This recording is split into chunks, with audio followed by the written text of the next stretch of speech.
Hi guys, welcome to my anime pickups for the month of March 2014. I think this is going to be part 1, I'm not sure. I have a new camera. I don't know if you guys will be able to tell the difference. I don't know if the difference will be that dramatic. But since the iPod Touch was okay, but this is a proper full HD camera, which is cool. And yeah, I apologise if you hear any like screaming children. It's on my end of the video, not on yours, because yeah, I got children next door that are always loud all the time, every day. It's hellish sometimes, but yeah. Anyway, this is Natsumi Book and Friends Season 3, the Premium Edition. This is number 34 of my NIS Premium Edition collection. It leaves me just 3 away, or actually that's not completely true, it actually leads me just 2 away, since I also have Season 4 on Blu-ray. I apologise if this isn't the best of filming, new camera, not used to it, autofocus and everything. I've never had a proper camera, so I'm not really used to how these things work yet. But anyway, yeah, so I got Season 4 as well, so that's this one's number 35. I don't know if I said Season 3 was 35 or 34, but whatever. So yeah, I've now got 35 premium editions for NIS, and it leaves me with just Princess Pilot, Wagnaria 2 or Working 2, and Nyaka Crawling in Love, which comes out in April. So I'm hoping by the end of April I should have all 3 of those, and then that'll be all up to date at last.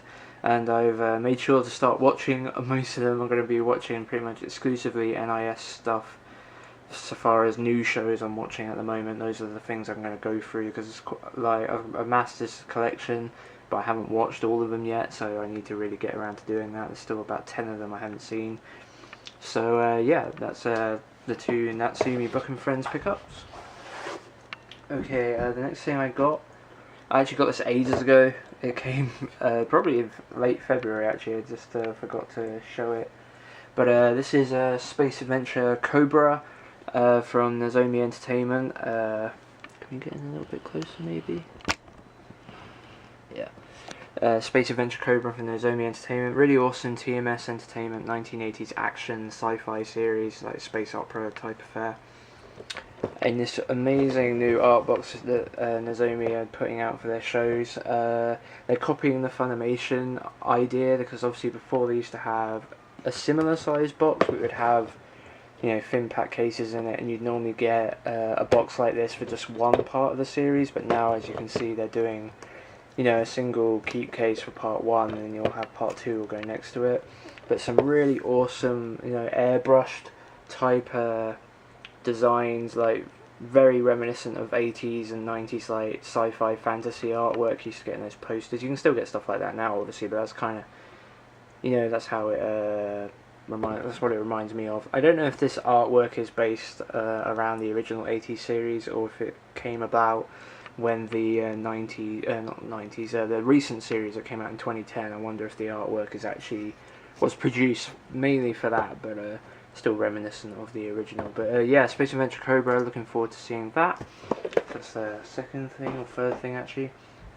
Okay, I finally got Rosaria Vampire Season 2. I owned Season 1 back in February 2012, his Season 1. So yeah, I've now finally got all those, which is cool. I mean, it was an okay show, the Rosaria Vampire, like monster harem, like was kind of interesting, like monster girls, like but still in the harem environment. It was okay for a comedy harem show like that, and the twist of them being like, you know, a succubus, an ice maiden, a vampire girl. I can't remember what the other one was, but yeah, you know, it just made it slightly different, slightly more entertaining, I suppose. I think one of them might have been a witch, and yeah, so it was okay, and I was certainly wanted to complete the set, just since I had the limited edition. I certainly didn't want to only own Season 1, so I finally got Season 2, which is really cool. I got it in a really good deal actually. So yeah, it's Rosaria Vampire. Next I got another one to fill in a gap. This is Sakurai, the complete series on Blu-ray. Unfortunately it doesn't come with a DVD size slipcover, which means it will look funny in the box, but I just have to part with it, because I'm not going to go out my way just to get the slipcover. But yeah, I picked this one up about a couple of years ago as well, so around this time, 2 years ago in 2012, so it's taken me a while to find complete the set. Sakurai is obviously another ecchi harem, one of the more ecchi harems, you know, there's proper nudity and such. But yeah, I actually don't mind this one too much because of this character here, Tsukumi, who I think is absolutely hilarious. Mainly in the dub, I don't know what she's like in sub, but in the dub they make her speak Old English and it just makes me laugh. So Sakurai is bearable mainly because of her, but she doesn't make too much of a large appearance in the. She's not in the first season as much as the second season. So, but anyway, yeah, I picked up the second season. I have a first season. I've already seen this, but I wanted to get the Blu-ray since the second season was on Blu-ray as well. But unfortunately, as you can see, no DVD size slipcover means there's a gap here, but I'll just have to put up with it. And in fact, if any of you don't want the DVD size slipcover for your version, I'd quite happily take it. Anyway, moving on. Another thing to fill in a gap. This is Gwyn Saga Collection 2, which now completes the collection of Gwyn Saga. It's quite interesting, Gwyn Saga. I looked into some of the history of this because I knew it was based on a really famous novel series, light novel series in Japan. The light novel series for Gwyn Saga has got 130 volumes, which is insane, and it's one of the biggest influences for the Berserk manga, like the original author of Berserk, whose name's unsurprisingly I can't remember. But yeah, he cited Gwyn Saga as one of his main influences for that show, or that manga. Honestly, Gwyn Saga is nowhere near as good as Berserk. Like, the story for me wasn't as good, but I definitely wanted to get the second half of the DVD. I know this is on Blu-ray and I would prefer to have it on Blu-ray, but I figured I might as well get the DVD now, especially when I got it for so cheap. It was like $6 or something for the second collection, which is ridiculously cheap. So plus I think I maybe even got 50% off that because of the deal I got on a bunch of shows, including Rosaria Vampire and Sakurai and stuff. So I think I might have only got it for $3, which is awesome. But yeah, so I wanted to get both DVD parts just so I could you know, say that when I wanted to sell them, like, to get the Blu-ray, it would be probably easier to sell it if I had the complete collection. It makes this one more valuable, if you know what I mean, if you have the complete set to sell rather than just the DVDs. Okay, next up we got Gaggard. This is Gonzo 2003 Mecha series. Unfortunately, the condition of mine isn't the best. I really do wonder what people do to these things. I mean, look how dog-eared this thing is. Just like all the Funimation type releases that I own that are like this, they're all, like, I'm not gonna say they're all like pristine and mint. Like, they might have the odd bit of shelfware here and there, but they're nothing like this. You know, they're not just completely. I don't understand what people do to these things. But anyway, it wasn't very expensive, so I'll live with it, I suppose, because I didn't really want the save edition. But yeah. Anyway, Gaggard, I don't know if this will be any good. Like, it's sort of an era of animation, like between 2001 to 2003. I felt anime was in a phase of looking at its absolute worst, almost. I mean, the early digital cell animation shows to me look really bad, and Gaggard is in that era. And plus, you know, it's a Gonzo, it's a mecha. I mean, I like Gonzo, but everything about the design on this doesn't exactly blow me away, so I feel like this is probably going to be something that I'll either take it or leave it type affair. I don't know how much I'll enjoy it, but I have been interested in seeing it. It wasn't very expensive, so I decided for a complete series release anyway, rather than obviously back in the day when I would have gone for art boxes. It wasn't really something I was going out my way to get, but in this sort of complete collection, I figured why not. So yeah, that's Gaggard. Next, he is my master, the complete collection from Sentai Filmworks. I'm not sure how desperate I would have been to get this. Probably not so, really, but it was only like $7.99, and I know that a good friend of mine, Rocco Tachi, enjoyed this show. And you know, it's a Gainax show, which means it might have some quite zany animation and humour. I really don't know, but you know, I don't really. I know it was $7.99. He said he liked it. I thought, well, for half the price it normally goes for, which is around 15 here in the UK, around 15, 16, somewhere around there, tends to be its normal selling value. So to get it for only $7.99, I decided, yeah, might as well get it now if I'm ever going to get it. So yeah, here's my master. Okay, next up is really awesome.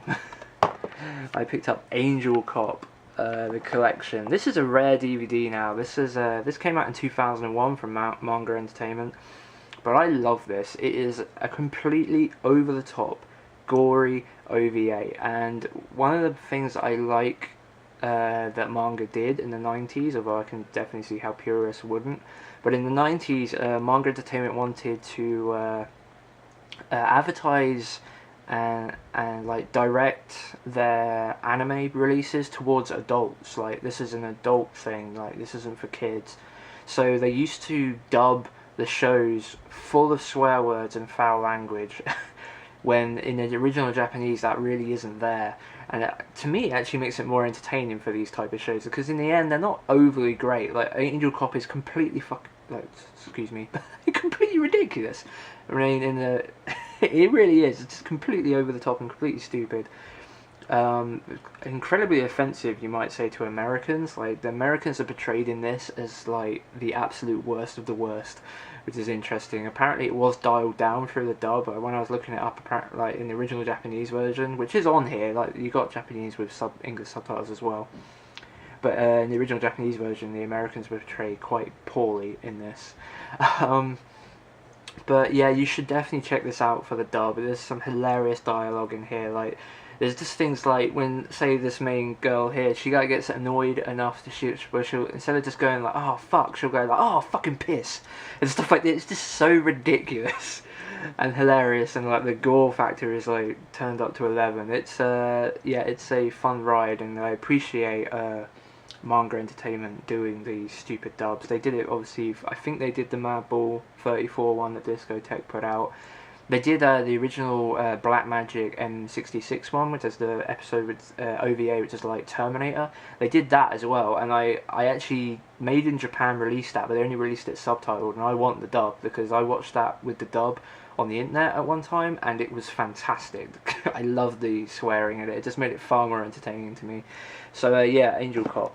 Really happy to get that, because that is a rare DVD. I only got it for $7.99. It normally sells for somewhere in the region of about 40 to 50. So yeah, really happy to get that. Next up is Area 88, the original OVA series put out by ADV. So this is the original 3-episode OVA. This is that ADV put out, obviously, the complete series that came out in like 2004, which is like an 11-episode series, I think it was. But yeah, this is the original 80s OVA.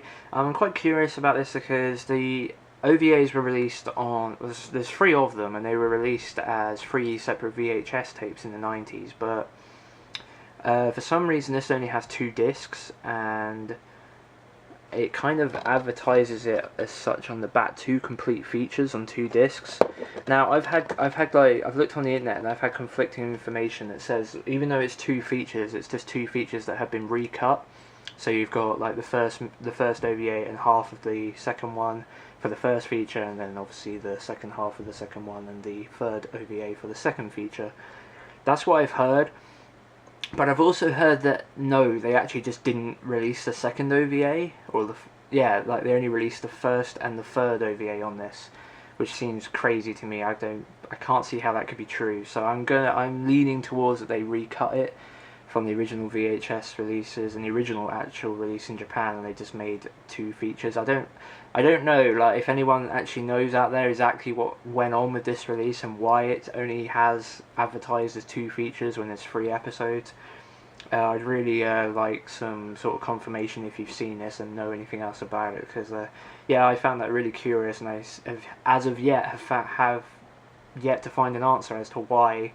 Obviously it seems to have been either cut up or have the entire OVA missing. So yeah, anyway, Area 88.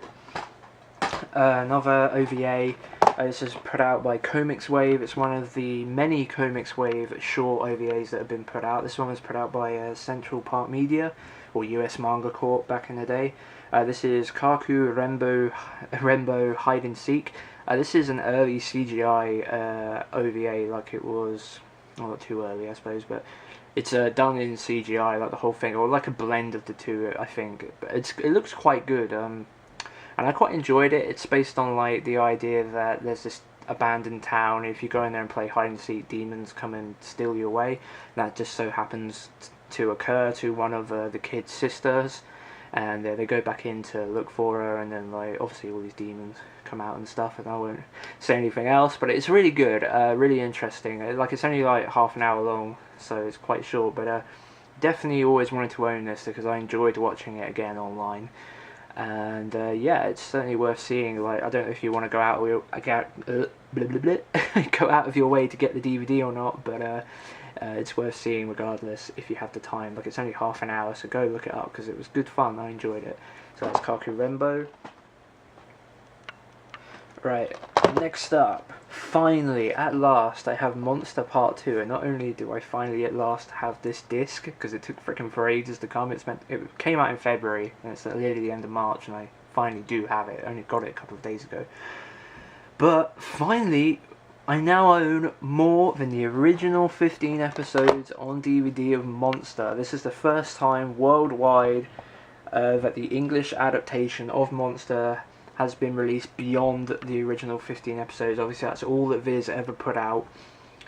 I still cannot fathom why, other than about poor sales, but even so, like, why did this show have poor sales? It's amazing, because I have already watched all of Part 2. I'm going to be watching them as and when they come in, and again, it was weird. It was one of those things where I didn't necessarily intend to watch all of it the second I got it, but I ended up putting it in like a couple of hours after it arrived.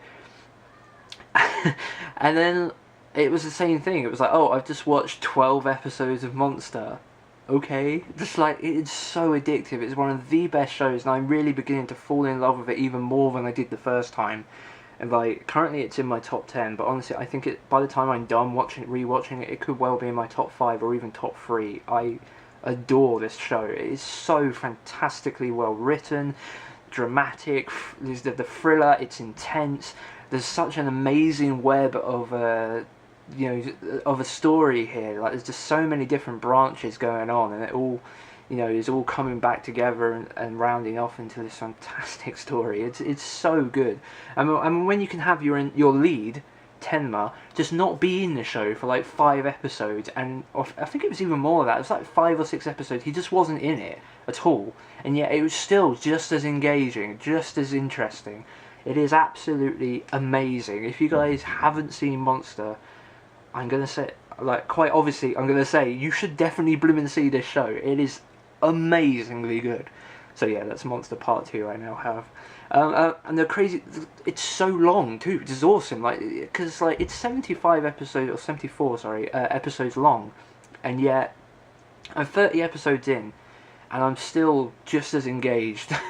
Like, there's just so much to it, and yeah, like the idea that it could have been shorter and still be as good. I've heard some people say, like, oh, I don't know why it's so long. Like, they're crazy to me. Like, it's amazing. Yeah. Monster is amazing. I don't know if the next thing I'm going to show you, I really should have saved Monster till last, because the next 2 things are kind of anticlimactic, but yeah. Next I've got Hug and I Don't Have Many Friends. I kind of got the wrong end of the stick about what the show is. I thought it was a harem type show where it was more girls than guys. I didn't realise actually there was only one guy, which I think is the case. But I thought it was more based around otaku culture than it appears it actually is, and it does seem to have quite heavy ecchi moments, especially with this girl here, Senna, I think she's called. So yeah, I wouldn't have necessarily gone out of my way to get this show when I have, but I've got it now, and I got the limited edition, which is, I knew that limited edition had sold out on Right Stuff at least. It's still available on Amazon.com, but once something sells out at Right Stuff, that's the alarm bells. Like, okay, now's the time to go and get it if there are any copies around if you want it. So yeah, I went and got Haganai, and I hope I'll still enjoy it anyway. Like, again, I've said many times, I'm not above this ecchi stuff. It's just not my favourite thing. I like, especially when I start watching shows like Monster, I rewatch Chaos Head and stuff like that, and I realise that there are way better shows out there I could be spending my time on. Even Chaos Head isn't that amazing, but it's better than pretty much all the ecchi harem stuff I've ever seen. So, I used to watch stuff because I needed dumb, but now I'm beginning to think, I don't know if I need dumb as much as I thought I did. Sometimes I really would just prefer to watch something much better, even if I've already watched something really good. Anyway, yeah, I picked up Hug and I Don't Have Many Friends. The second season comes out soon, so I'll probably pick that up so I can have both sets. So yeah, I've kind of shot myself in the foot really. When I got the first one, I was like, well, I might as well get the second one when that comes out, but I don't know if I'll rush to get it, but hopefully before it sells out. But anyway, yeah, Hug and I Don't Have Any Friends. And finally, the most anticlimactic thing I could probably have, Bamboo Blade, Parts 1 and Part 2. This is one of the 2 shows that Funimation licensed back in, I don't know, around the 2009 time, somewhere around there, where they licensed Big Wind Up and Bamboo Blade. Both sports shows, but this one probably obviously more friendly than the the Guy Fest that is a Big Wind Up, and the more serious American, obviously, baseball show. Oh, it wasn't in America, but it was based on American sport in baseball. But obviously, Bamboo Blade is still set in it. It's much more Japanese in the sense, obviously, it's about Kendo, and it's also about a group of girls that do Kendo. Although I'm pretty sure the guy instructor is the main character of this show, and it just so happens that he's obviously teaching all these girls. I believe that's the case anyway. But yeah, so I don't know how much of the show is necessarily focused on the girls. I mean, he's teaching them and they're doing the tournaments and such, I suppose it is, but pretty sure he's still the main core character. Anyway, yeah, Bamboo Blade, it was enough. It was really cheap. I'd always wanted to get it at some point, so yeah, I decided to get it in this deal. I actually got the deal of Bamboo Blade, Gwyn Saga Part 2, Gaggard. It was I have to show you this because it was insane, this deal. Gaggard, Sakurai, and Rosaria Vampire. I got all of these for 30 quid, which is about, you know, somewhere in the region of about $45 to $50. So yeah, I got all of them for just that. Like, yeah, it was $50 including shipping actually. So yeah, $50, I got all of those, which I thought was an amazing deal. So yeah, that's my anime pickups for the first half of March and probably all of March. I mean, I might pick up a couple of the NIS stuff, and I do have, like, I'm pretty sure I won't be able to get the NIS stuff until April. But anyway, I want to get, or I've got Fist of the North Star, but that won't be coming for a while, so I'll just push that into April. So yeah, this is probably going to be my only March anime pickups video. So I hope you enjoyed. I certainly have a lot of stuff anyway, so I think I did okay. So yeah, I'll see you next time, guys.